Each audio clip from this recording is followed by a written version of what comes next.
Bismillah ar-Rahman ar-Rahim. Assalamu alaikum wa rahmatullahi wa barakatuh. We welcome you once again this evening to the airwaves of Salam Media.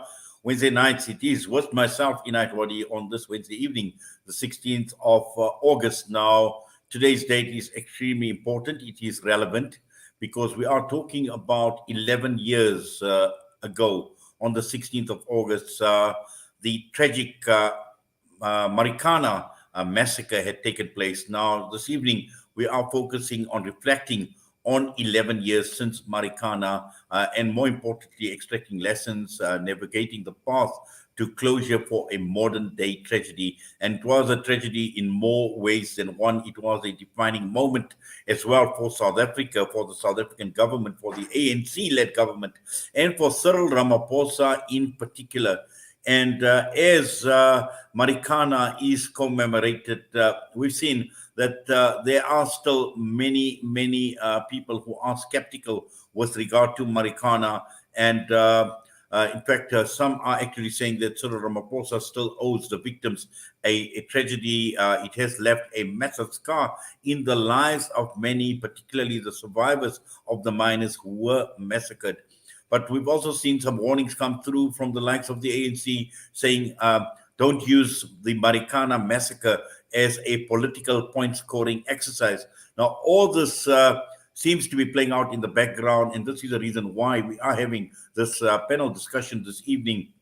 And we are joined by a number of guests this evening. We have got on the telephone line, we've got Sibusiso Khasa, who is with Amnesty International South Africa, David van Wyk, Benchmarks Foundation Chief Researcher, and Ashraf Patel, Researcher at the Institute for Global Dialogue. So as we await my guests appearing on screen, I know Sibusiso is on the phone. So let's just go across and greet Sibusiso. Sibusiso, good evening to you and welcome to the show. Good evening and good evening. Good evening. Good evening. Yes, and to you, David, as well, and to Ashraf, we welcome. We see you on screen, and wonderful that you are able to join us now. David, I'd like to actually start off with you because we are doing this, reflecting on 11 years since the massacre at Marikana. And it is clear that 11 years later, this is still a very sore point. It is still a very sticky point. And 11 years later, as this day is commemorated, there are still many burning issues, and there are many answers that people are still seeking. Well, yes, indeed. If we go to Marikana, we go to Nkaneng informal settlement, we see that the mine workers are in majority staying in zinc shacks right next to the mine where they were staying 11 years ago. They still have struggle with water and electricity in that informal settlement. The mine has converted the mine hostels, which were horrific. The Lonmin mine hostels were absolutely horrific in 2012. You had up to 14 men squeezed into a little room with very little other facilities and so on. Those hostels have changed. They've turned them into family accommodation. But because they are now family accommodation, they can no longer accommodate as many workers as they used to. And those surplus workers that were there, I think they can accommodate about 6,000 workers now. The surplus workers, the other 26,000 workers are all in the informal settlements around Marikana and living in absolutely horrible conditions. Very cold in winter, very hot in summer, burning cold in winter, affecting their lungs and so on. Taps in each street, there's one tap and so on. In the RDP settlement, you have overflowing sewage because the backyard dwellers, those houses were designed for nuclear families and they accommodate a lot of mine workers that are renting in the backyards and so on, causing the sewage system to back up and overflow. And many of the old Lonmin shafts have closed down. Sibanye has taken over in 2018. I think that as far as the workers are concerned, besides the 12,500 minimum wage, which is now been eaten away by inflation terribly, they should actually be demanding much more at the moment. The situation is pretty dire. It still looks like a Katanga frontier town in the middle of the war-ravaged Congo. That town has not shown any signs of improvement whatsoever. Yes, David, and we just want to bring Sibusiso into the discussion. Now, Sibusiso, last year, at the 10th anniversary of this massacre, the South African government was heavily criticized for still neglecting Marikana. 11 years later, we are still listening to the same problems that in the last 11 years, and also taking a look at today, where the commemoration had taken place. And we've seen even the mine workers in the construction union saying that the law is seen in the eyes of a colonizer. These laws do not work for the majority of South Africans. And this is exactly the sentiment that, the Marikana massacre is actually quite critical of South Africa, the government, and even to an extent to the constitution of the country. Yeah, and it comes to what Amnesty is focusing on is some of the conditions that David has already painted the picture for you as the living conditions and the conditions the miners work under. They are problematic. They are problematic because in the Falam Commission, you remember that they did find in terms of their housing, but what contributed to what happened there in Marikana. But also what we've been focusing on is in terms of accountability, in terms of state agencies like the National Prosecution Authority and the Independent Investigative Directorate, rather, which is IPID. And if you look at the information that IPID has provided us with as international, they've indicated that in terms of delay, there are justifications for the delays in terms of prosecutions, of which basically come across as excuses rather than anything else. Is one of them is that they have when it began in the top the investigations and they only resumed in 2016. And then the other part I like the fact that if you look at the about police officers who at the scene, particularly for scene 1 and 2, where scene 1 you would have seen it when the miners struck by the police. And they explained that there were about more than 600 police officers there when the incident took place or when they opened fire. And so, with the number of police there, they will with that number in terms of looking at the civil investigation and also departmental investigation. Then, if you look at the recent report also from NPA, which came out basically today, the NPA is also claiming when it comes to Khasa issues, blaming the delay of lack of prosecution, particularly when it comes to issue today that took place today.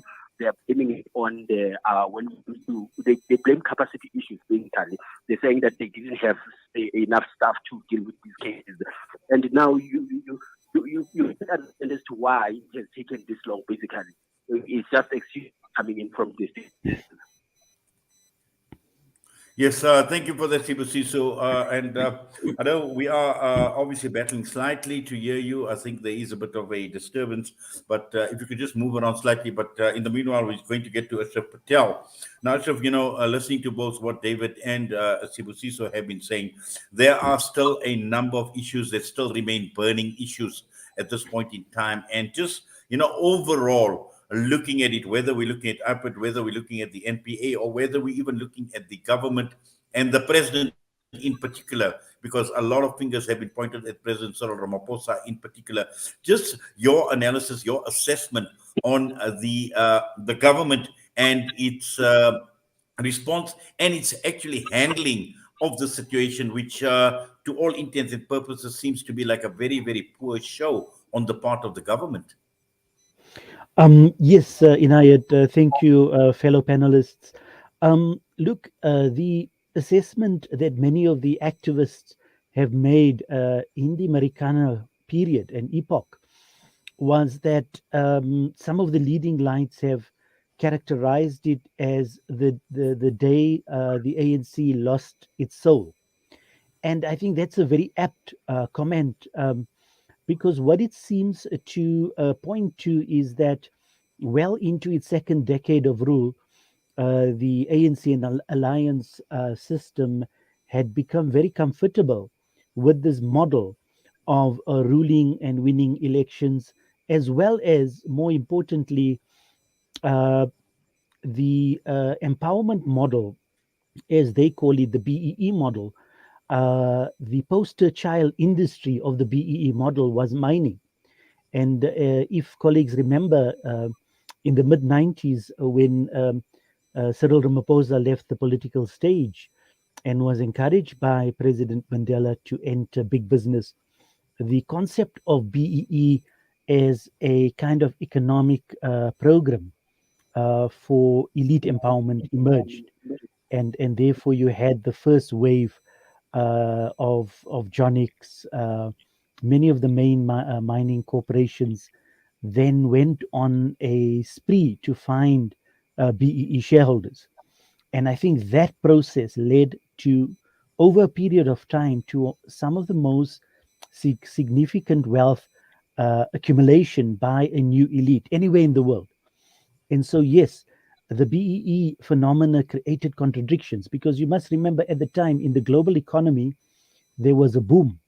The 2000, from the year 2000 right up to 2008, just before the global financial crisis, you had a commodity boom where the phenomena of Africa rising, etc., became a reality. There was massive growth of a middle class, and the BEE mining elites, of which Cyril Ramaphosa is a poster child of the BEE phenomena, then became the be all. That means everybody wanted to become a BEE mining magnate. But in that kind of contradiction, you had the union movement, particularly NUM, that had become almost static, because being part of the alliance and having investment holding firms, these organizations then became part of a broader system of stakeholder capitalism. And a lot of the kind of critical scholars are saying that, stakeholder capitalism, on the one hand, is talking about more inclusion, but in reality, all it did was deepen the contradictions. And so, what happened is, as the financial crisis globally kicked in 2009, those years created a very fertile ground for all sorts of social conflicts. If colleagues may remember, the social community service delivery protests started mushrooming. And then you had the breakaway union, for instance, the likes of AMCU, for instance, that emerged overnight. And that kind of phenomena signaled, if you like, a breakdown of the alliance model as the alliance had known for almost 20 years in government. And I think, yes, there'll be a lot of analysis of the days before the Marikana massacre. There was a lot of violence by the unions involved, by the security, by the mining security, etc. It was a very complicated scenario, but one can go into the details and the do an analysis on a day to day, hour to hour. But at the end of the day, as a political milestone in the nation's history, it signaled the day the ANC lost its soul. So that is what Marikana means from a sociological perspective. Well, obviously, Ashraf, and there's many ways of obviously looking at it from a political perspective, and also looking at it from a sociological, as you mentioned as well. And this is where I'd like to bring David into the discussion, where again, when one looks at it from both an economic or a sociological perspective, and also looking at it from a labor perspective, because the ANC talks about Marikana being a defining moment where they looked at a legislation to improve conditions of people, and you outlined some of that in your introduction, David. But the key issue here is it's about justice. We are looking at justice in more ways than one, and until today, we find that the victims are still saying we'll fight another 10 years to taste justice, because over a decade later, they're still vowing to continue. So this tells us something is horribly wrong, because at the end of the day, it is about accountability, it is about responsibility. The question is, who is taking accountability for this massacre, David? Well, I think that the important thing to note is that the Marikana massacre happened after a wave of strikes that started at the Impala Bafokeng mines to the west of Rustenburg, and then slowly moved across Rustenburg through to the east where Marikana is.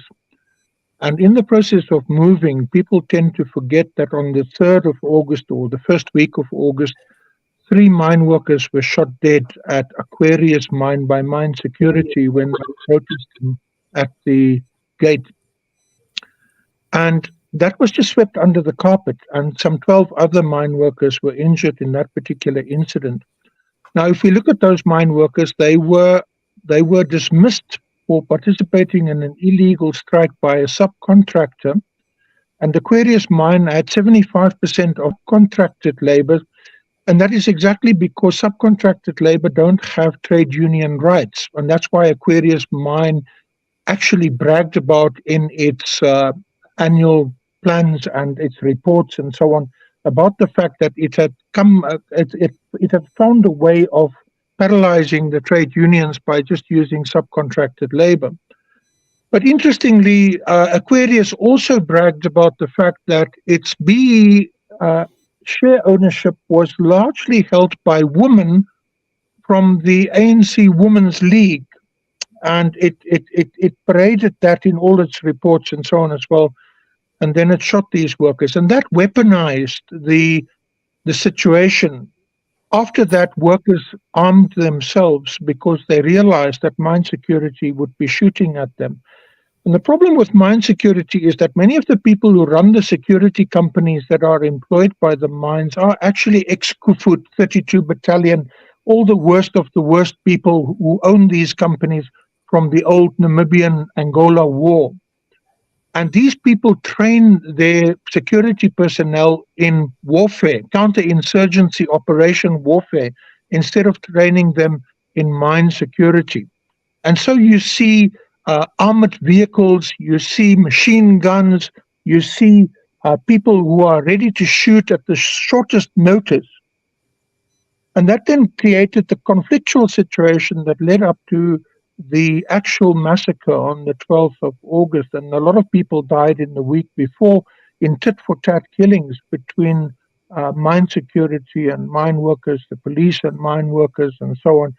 And yes, it is a matter of justice, but it's not just a matter of justice. It is a matter of looking at the mining industry and how the mining industry is organized in South Africa. Because we see a current mess in mining in South Africa. We talk about zamazamas, we talk about illegal mining, we see the disintegration of the migrant labor system, and we are seeing a lot of destitute people who have been retrenched, who haven't gotten their pensions, who haven't gotten their UIF, who haven't gotten their silicosis fund money, and so on. And we see desperately poor people who know absolutely nothing other than mining, crawling in holes, trying to pick up the crumbs left by the system for them, while there are a couple of very super rich people at the top. And so when it comes to justice, how can you expect a government of mine owners to apply justice in a situation where mine workers were killed for being in a wildcat strike, or what they called an illegal strike at that time?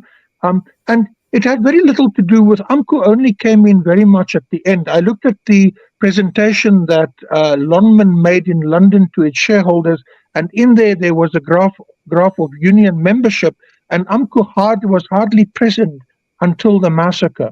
It became very popular after the massacre. So, it was the rock drill operators that realized that if they stop working, the whole mine stops. No one else can work if the holes are not drilled to blast the platinum. And therefore they realized that they're in a powerful situation. They elected 5 people to represent them, and they tried desperately to speak to mine management to be able to say, let's negotiate a settlement to this thing. Mine management just simply said, we don't negotiate with criminals. And that is where the intransigence came. And few people actually focus on the bosses in London, because the bosses in London, the Sunday after the massacre occurred on a Thursday afternoon. The Sunday after the massacre, one of the London mine bosses appeared on SABC TV and said the workers better get to work on Monday morning if they know what's coming to them. And they should have learned a lesson from the massacre. This was on SABC TV. And people don't focus on those London bosses who actually put pressure on the management in South Africa and also on the politicians in South Africa to actually act. And it was a test to see whether the ANC would act against the working class. And it was the first violent action of the ANC government on a scale against the working class. And that then tore asunder the alliance between the working class and nationalists in the struggle for democracy and liberation in this country. Thank you for that, David. Yes, and it's just so much, obviously, that we need to think about in terms of what you just mentioned. And I think very little focus is on the London bosses at this point in time. But as you mentioned, there is, and sometimes when we have statements like this, where workers better get to work, and after this massacre, clearly this is not acceptable. But just to bring Sibusiso back into the discussion and just looking at it from Amnesty International's perspective, Sibusiso, we've seen it year after year, every time Marikana is commemorated. And I'd like to just go 5 years after Marikana, where you're then the executive director of Amnesty International South Africa said that the tragedy of the Marikana killings is compounded by the shocking fact that no one responsible for the bloodshed had been held accountable. And at the same time, the statement was made is if the South African government wants to demonstrate that it is committed to truth and human rights, it needs to ensure that the wheels of justice are turning faster than they have done over the past 5 years. Now, we've seen this during the Jacob Zuma era as well, where at that point in time, Jacob Zuma announced that criminal charges would be brought against senior police officers involved in the killing. We've seen it since then. Zuma has come and gone. We've seen now President Cyril Ramaphosa. Next year's election will determine whether he is going to serve a second term of office. And we still are out in limbo. We're in the middle of nowhere, Sibusiso. That's the most unfortunate part and the most unacceptable part about this whole situation. Because you must, how can you expect people to have the criminal justice system if the same criminal justice system keeps on failing them? And this is the case for the people in Marikana also, and particularly the miners who passed away and also their families and those who were injured as well. Because now, if you have a close relative or friend or a husband or wife been killed in such a brutal manner, and there's no justice for you 11 years later, it shows you that there's no will from the state in terms of making sure that people get the justice that they deserve. Because whether you're talking about socio-economic justice or you're talking about justice in terms of law, it's still a problem there. Because if you look at the conditions that have been pointed out by my colleagues in the panel, is that they paint a picture of the failures of the state also, and the mining, and also the failure of the state in terms of even holding the mines accountable, because in terms of even their social labor plans, they haven't necessarily been fulfilling them. And if you look at even our statement as Amnesty International last year, we're focusing also even on the issue of housing, whereby you find that even the mine, it failed to deliver in terms of the promises that they've previously made in their social labor plans, or also even the government, even the land that they were given by the mine, they failed to build the houses that they had promised, which were about over 2,500 houses that they had promised, and they failed to deliver on those particular promises. And that points to one element of it. And then when you look at the National Prosecution Authority, which is leading in terms of these investigations, along with IPID, they've failed the people in terms of ensuring that they have justice. Yes, thank you for that, Sibusiso and Ashraf. Again, when we are listening to all of you, in fact, there is obviously something fundamentally wrong with the system within which we operate at this point in time, Ashraf. And I know, you spoke about the BEE, and even David spoke at length with regard to mining bosses. And again, when you look at most of people in government who are mine owners. I mean, that is what we are talking about. Some people at the very top are actually mine owners. And were all of that actually put together, and again, the failures that Sibusiso speak of tell us that there is a huge problem. We've got a massive problem within the system that we are operating right now. Yes, yes, Inayat. I mean, just doing some research on the mining industry, you must know that once gold was discovered in the 1880s on the reef, with the growth of the city region, Johannesburg, and the surrounds, particularly the northwest and those belts. Uh, what happened over many decades and a century was the migrant labor system, which was the bedrock of what is called industrial capitalism as we know it today. And that many of the leading economists, particularly from the progressive side, talk about the minerals energy complex, the MEC. Now, the minerals energy complex took some time to develop as a kind of concept that tries to explain how capital, both mining capital, finance capital, and industry, because remember, mining and energy is the bedrock of the industrialization of South Africa, especially its major cities, and then the whole of Southern Africa. But the labor system, meaning that cheap labor was drawn from all parts of the country and the region. So it was from the Eastern Cape, from Lesotho, from Mozambique, from Zimbabwe, right into the interior of Africa. So labor crossed borders for decades and centuries. And obviously, that labor within the mining system had to be close to the extractive points, as David articulated it very well, and he would know more, working in the mining sector in particular. But that kind of a model built South Africa as we know it today. And it was only in my understanding, the history of labor in South Africa, there were several turning points. Though the one was in the 1920s, just as the Depression entered, there was the Rain Revolt. And if you look into history and you analyze what was the Rain Revolt of 1922, the Smuts government had to quell the Rain Revolt because for the first time there was two competing worker formations that contested the mining bosses or the mining houses.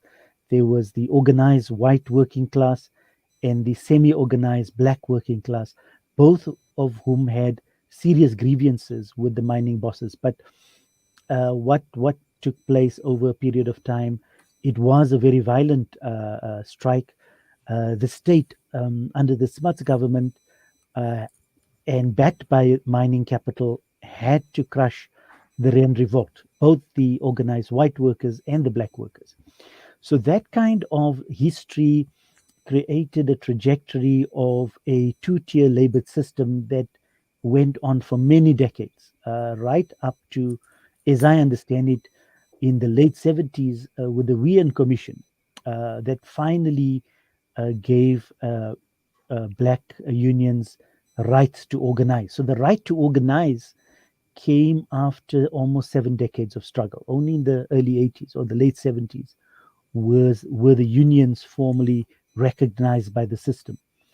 And this is the historical trajectory. And then, of course, as you go into the 80s, you had the big mining strike of 87 under the NUM, of which at that stage, ironically, Cyril Ramaphosa was then the Secretary General of the NUM.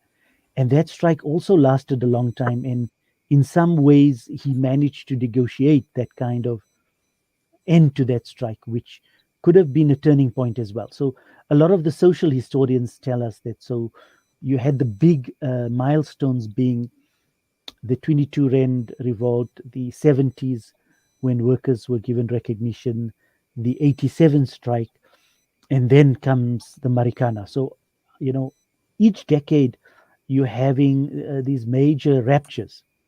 And in social history, they tend to create a new kind of trajectory. But I think David's point is very pertinent because a decade after Marikana, if there is no social change, meaning socio-economic development at the point of extraction, it means that the entire mining, the mineral energy complex, is continuing the pathways of exploitation that has been ongoing for almost a century.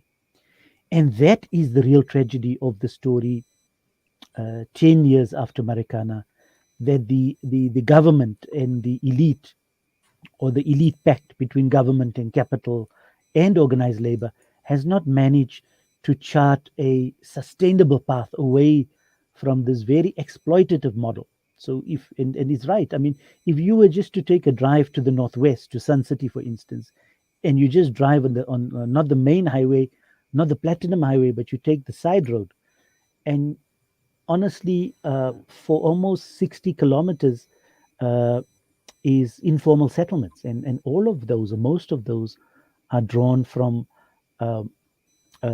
families that have to work around the mining areas in the northwest, etc., etc. So this is the kind of political economy that has not changed, and this is a challenge. Therefore, Marikana was not just a massacre. Social historians rightly call it a milestone, a turning point. And 10 years later, if that structure continues and is reproduced in many other crises, post-COVID, you've got a new crisis emerging post-COVID. You've got gender-based violence. You've got all kinds of deep social problems in those communities. That means the entire constitution, if you look just at the Bill of Rights and all the chapters in the Bill of Rights or sections of the Bill of Rights, you can say that most of those Bill of Rights are being violated every day in these mining communities. So this is the kind of reality that is being faced. Thank you for that, Ashraf, and also back to David. Now, David, it is clear that there are many salient lessons that we can actually learn from Marikana, and Ashraf spoke about the last century and 100 years, and we've seen it in the past. We've seen it with previous strikes, the 1946 African mine workers strike. Now, every time when we see these strikes obviously taking place, and the same would go for Marikana as well, that there is some sort of a trend. There was a historical trend, and this trend still continued right until 2012 when the massacre had taken place, which tells us that, it is clear that the South African political economy has actually come under question when we see events, when we see massacres like this. And again, look at it in context of not only the political economy, but it impacts the impact it has on workers, the impact it has on society and on social reforms in particular. Well, I think that yes. How did the mining industry respond to 2012 and then the following strike in 2014, which was the longest strike in mining history in South Africa? Well, the mining industry responded in a number of ways which are very interesting. The one way is to increasingly depend on subcontracted and labor broker labor. Another way in which the mining industry is responding, and it's very concerning, is that it is abandoning mines, and we've got 6,000 abandoned mines in this country. But what is interesting about the abandoned mines, and when I speak to Zamazamas and we do a lot of work with them, they tell us that very often it's the former mine owners that buy the gold from them. And if you think about it, it is the same way that mining operates in Katanga in the Congo. You have mine workers, you have entire towns, Lubumbashi or Lekasi or Kolwezi, where the entire town is now involved in breaking rock. People with children 3 years old, university professors, former bank managers and so on, are all sitting and breaking rock on behalf of major mining companies that don't actually operate a formal mine. All they do is they drive their big trucks up and down and pick up the bags of concentrate that these people break next to the road or break in open pits, former open pits and open cast mines. Now, if you think about that, those people don't have union rights. They don't belong to trade unions because they are not formal workers. They don't get pensions. They don't get medical aid. You don't have to give them housing. Your labor costs are incredibly low, as well as your operational costs. So, in other words, you've shifted the costs of your production entirely to the poverty-stricken and unemployed population. And all you do is you walk away with the copper or the gold or the cobalt or whatever it is that you are mining on scale. And what we see in the Congo is that mining licenses are issued over very large areas. And we're starting to see that in South Africa. For example, there's a mining company that has a mining license all the way from Benoni Springs right through to Roodepoort, one mining company. Millions of people are captured inside that license. And it's all along Main Reef Road, and that's where we've got all the Zamazamas operating on former formal mining sites. And ERPM is now all its shafts are now squatter camps. If we look at DRD village in Roodepoort, it's a squatter camp. If we look at George Harrison Park, it's a squatter camp. We saw the violence around Riverlee recently. All around it now, there are squatter camps.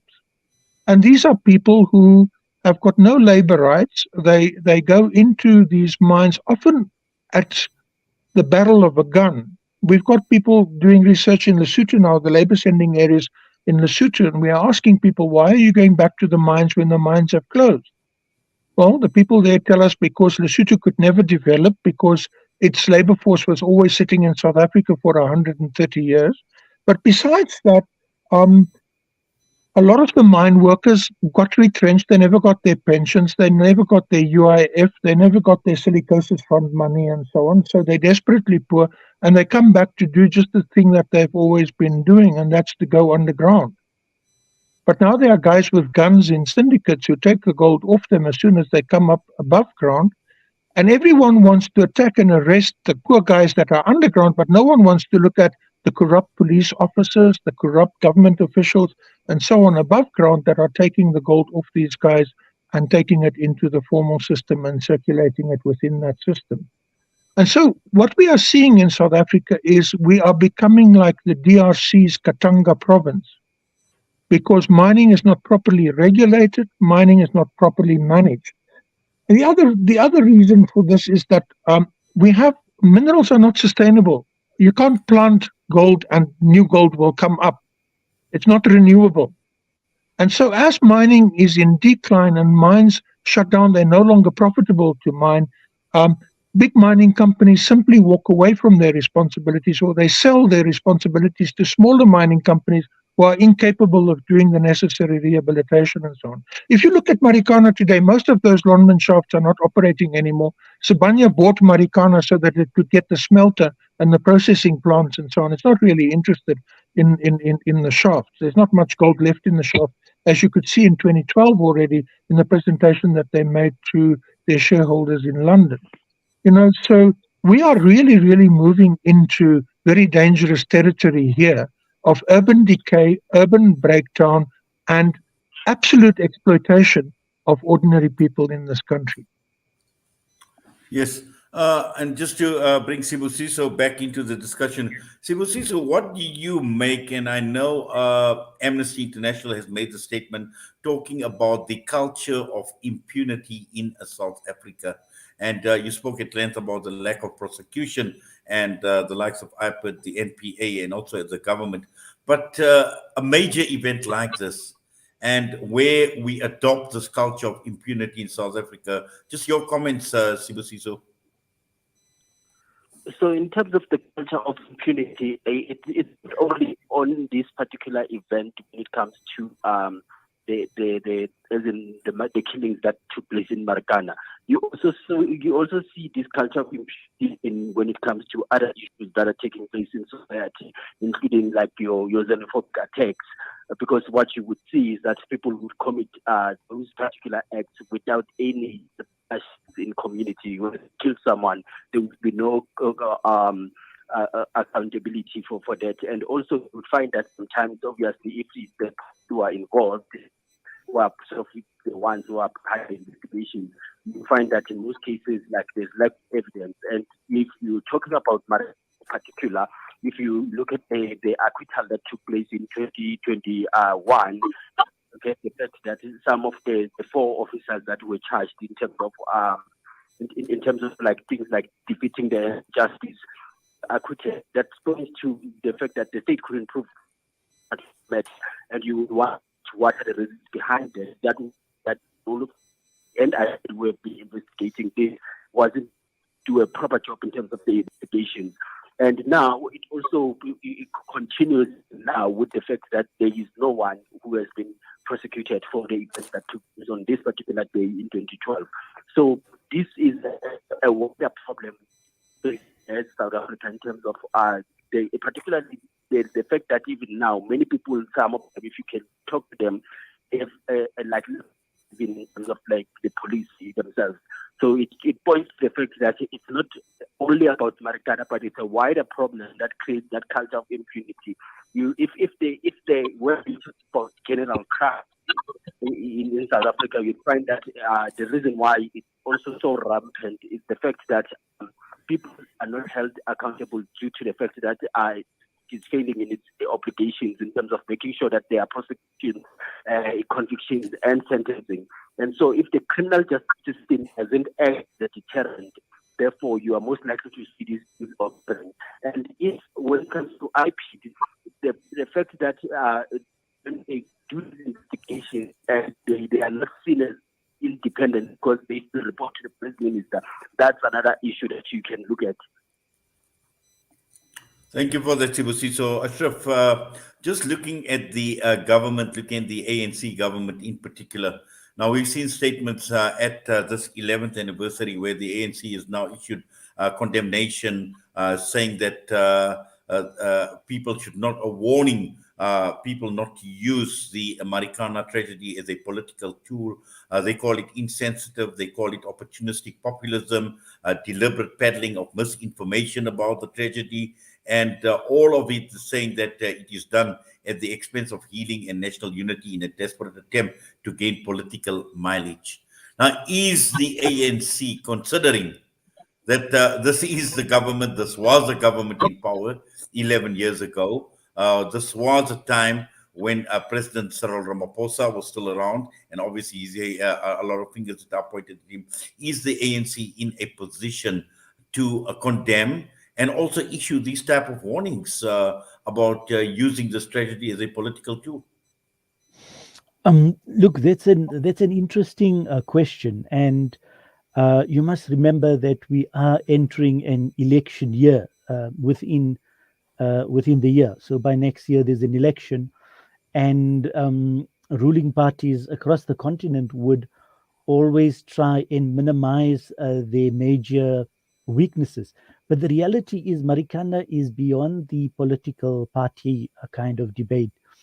It is a historical event, and as colleagues have many researchers have articulated over the years, it was the breakdown of the post-1994 consensus, because you must know that the post-1994 consensus politically was by and large an elite kind of consensus that made possible a democratic society to grow. And very deliberate decisions were taken to expand the black middle class, to build the cities, to modernize the political and economic system. And in terms of transformation, the path that was chosen, unlike other countries, for instance, in Asia, East Asia, they deliberately chose the path of industrialization, because they knew that when you industrialize and you diversify your economy, you create sustainable jobs. And when you export value-added goods, like, for instance, South Korea, Malaysia, China, in one generation, you can take the bulk of your population out of poverty and into a sustainable middle class. And I think the path that the ANC alliance chose was merely the transfer of wealth at a shareholder level from the old elite to the new elite. And that was a very simple exercise. And that was deliberately chosen as a pathway. Yes, there was a dire need for transformation of the economy, but the way it was done and how it was allocated and the kind of lobbying, and it has its own internal political economy.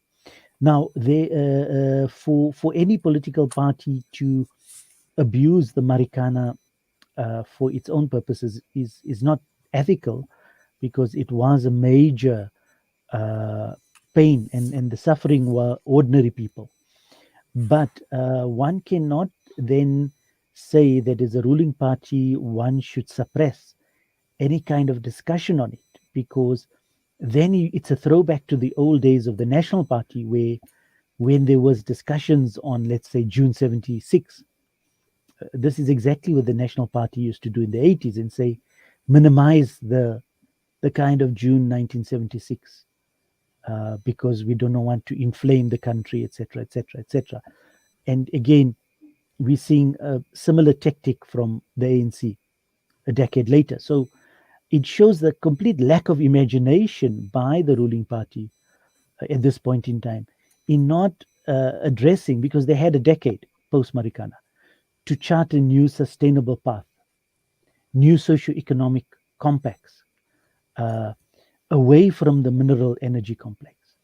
And yet the same system kind of entrenched itself, I think, as David has mentioned. So the crisis has not been averted, but the crisis has been reproduced with even deeper levels of inequalities. And this time round, because of deregulation over many decades, and in the last 10 years in particular, with deregulation comes less compliance. With deregulation comes more powerful actors can get away with safety, health regulations, environmental regulations, which is the case today. And with the deregulation model, these crises are now systemic. That means they're going to reproduce themselves. And that is the real challenge that any government, not only the ANC, any formation would have to face in how you're going to deal with these zones. This is the politics of extractivism. Mineral extraction also has the largest environmental damage. And therefore, at the UN, at the COP 25, 26, 27, the mining industry and the manufacturing and transport industries have been cited as the industries that contribute the most to climate change. And so they are taking a new pathways in trying to mitigate the effects of the climate crisis. Now, at a global level, the UN has not even agreed on the loss and damage funds, because had the UN agreed many, many years ago, the loss and damage funds were a topic from COP15. That was at least 12 years ago. And those loss and damage funds have not been allocated. Had they been allocated, our government could have used that to rehabilitate mines, to compensate families for health issues, etc., etc. And many things, useful things could have been done with that resource. But because the northern nations delayed the loss and damage funds, and even as we speak, we're going into COP28 in the UAE in November, and there's still no discussion on the finalization of the loss and damage funds. And then, of course, the mining corporations themselves have abandoned the mines because of deregulation. They have maneuvered their kind of mining legislation, and I'm not sure of the detail, and maybe David may know the details better, but the mining companies have absolved themselves from what is called the abandoned mines, the orphan mines. And so that responsibility falls now on the state and taxpayers. So what you have is a system of the extractivism, the unequal exploitative system, and now the social costs of that is now moved to society. So instead of the mining companies taking corporate responsibility, the mining corporations have socialized the cost and transferred the cost to the state and society. And that is another debate, and that is a narrative that we don't hear often in mainstream media. So there are very major issues that intersect both community development, the need for integrated development, the need for climate change or climate resilient solutions, and addressing the extractivist nature of mining in South Africa and Africa as a whole. And without the leadership and partnerships, and definitely we see where the union formations are weak, where union formations are weak, or there's no working class formations anywhere in the world, the exploitation level is almost at the level of the feudal system centuries ago. So in the 21st century, you have large tracts in Africa and in mining zones and agricultural zones in particular that live in a feudal reality that's very similar to what you had centuries ago, for instance. And so these are the contradictions that are playing out. Yes, Ashraf. And also, David, I'd just like you to expand a bit more on what Ashraf is talking about, the deregulation model in particular, and in whose interest does this deregulation model serve? Who wins, who loses, and just some of your thoughts on what Ashraf has been saying, David. Well, I think that he's absolutely correct.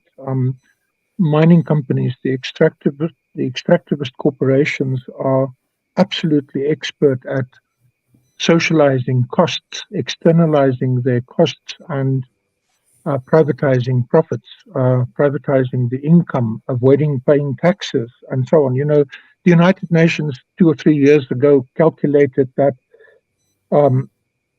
Africa has lost, if you translate that into dollar terms, about 14 trillion rand since 1994 in tax losses, for example. Because these people, if you look at Lonmin, for example, it sold its platinum to a post office in the Cayman Islands. If we look at some of the other companies, they sell to Zug in Switzerland and so on. And you have these absurd situations that in 2020, for example, the biggest exporter of platinum was Britain, and it doesn't have a single platinum mine. That was then. And you have the biggest exporter of gold is Switzerland, but Switzerland doesn't have many gold mines, and so on. So Africa is always at the short end of these global arrangements that sees the socialization of costs to Africa. We remain desperately poor, even though we are very rich. We are very mineral and resource rich, as was pointed out by the young president of Niger. And this needs to come to an end. But to take us back to the insults of the last 12 years or 11 years, the former commissioner of police is now heading a mine security company in Marikana. And he wields power over both the police station and also mine security in the area. And, there are groups of people, young tenderpreneurs and so on, that the mines buy out to terrorize the population when they ask questions about the impact on the environment, the impact on their health, or the bad living conditions that they find themselves in, and so on. And some of these young tenderpreneurs also stand for election, and you'd be horrified to know that the ruling party actually dominates the area again. It basically controls Marikana again, and it's done so with the assistance of the mining companies financing the campaigns of candidates in the area. And the population is absolutely terrified of where they find themselves. When we talk about national unity, you cannot have national unity with rampant inequality and poverty. And then the other insult for me is the widows of the workers who died. The mine went to them and offered them the husband's jobs instead of offering them, let's say, for example, when you get bored, that your employer will pay you until the rest of your life, basically, and then you'll get your pension at the end when you come to a pensionable age. That is what should have been offered to the widows. Instead, they were offered the jobs of their husbands in this horrible mine where their husbands were massacred, and they are kept in housing that is in the security a complex where the mine security operated from in 2012, so that the media can't get easy access to them and talk to them and so on, and ask them about what the conditions are like for them in the mine and so on. That thing that the mining companies in South Africa think that if they kill someone from a village in Transkei, they can just go there and get the brother or the wife or someone else to replace him on the mine, and that is sufficient reparation. That's absolute nonsense. It's a travesty of people's human rights and of their human dignity. I can't tell you how that really angered me. We took the Norwegian development minister there soon after the massacre, and that is what the manager responsible at the time told us they were going to do. And we were absolutely horrified by that. And so I think that we are sitting in a global situation where there's massive inequality, where corporations are incredibly powerful. They have access to politicians everywhere, which the working class do not have, and which poor people do not have. And the corporations simply manipulate governments to do what the corporations want them to do. And that is basically to shift wealth, not necessarily from the former shareholders to new shareholders, but from the poor to the rich, which is what is happening in South Africa.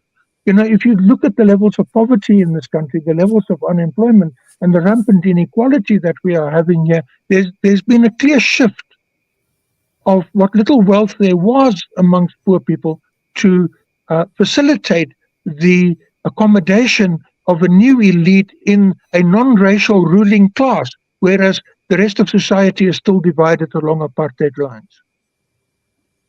Well, thank you for that, David. And to all three of you, I see we've obviously just run out of time. To you, Ashraf Patel, David van Wyk, and Sibusiso Khasa, we thank all three of you. We do appreciate you taking time out and being part and parcel of this panel discussion right here on Salam Media this evening. All the best to all three of you. Thank you. Thank you.